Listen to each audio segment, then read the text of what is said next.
ప్రకాశం బ్యారేజీలో కొట్టుకొచ్చిన బోట్ల వెనుక భారీ కుట్ర ఉందని ఏపీ హోంమంత్రి వంగలపూడి అనిత ప్రకటించారు.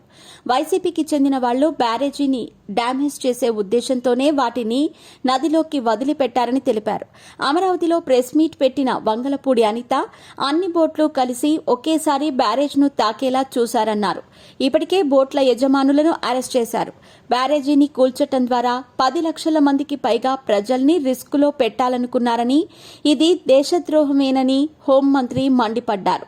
ప్రకాశం బ్యారేజీకి భారీగా వరదలు వచ్చినప్పుడు రాత్రికి రాత్రి 5 బోట్లు కొట్టుకొచ్చాయి. 2 బోట్లు దిగువకు వెళ్లిపోగా 3 బోట్లు కౌంటర్ వెయిట్ కు ఢీకొని ఆగిపోయాయి. ఈ కారణంగా కౌంటర్ వెయిట్స్ ధ్వంసమయ్యాయి. ఆ 3 బోట్లలో ఇసుక ఉండటంతో పాటు 3 ఒకదానికొకటి కలిపి కట్టేసి ఉండటంతో కుట్రకోణం ఉందన్న ఆరోపణలు వచ్చాయి. దీనిపై పోలీసులు దర్యాప్తు జరిపి ప్రభుత్వానికి నివేదిక ఇచ్చారు.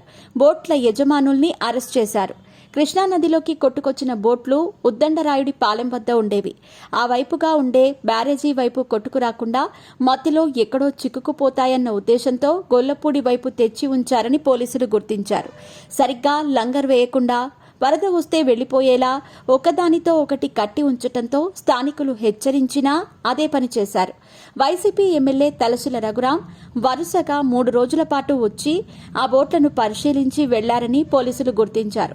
మరోవైపు ఈ బోట్లలో ఇసుక కూడా ఉంది. ఈ బోట్లు నందిగం సురేష్ అక్రమ ఇసుక రవాణా కోసం వినియోగించారని పోలీసులు చెబుతున్నారు. నందిగం సురేష్ అమరావతి ప్రాంతంలో అక్రమ ఇసుక తవ్వకాలలో పూర్తి స్థాయిలో తన కనుసన్నల్లోనే ఉండేలా చూసుకున్నారని చెబుతున్నారు. కనీసం 100 లారీలతో రోజు ఇసుకను తరలించేవారని, దానికి లెక్కాపత్రం ఉండేది కాదని అంటున్నారు. విచారణలో ఇవన్నీ బయటకు వస్తాయని చెబుతున్నారు.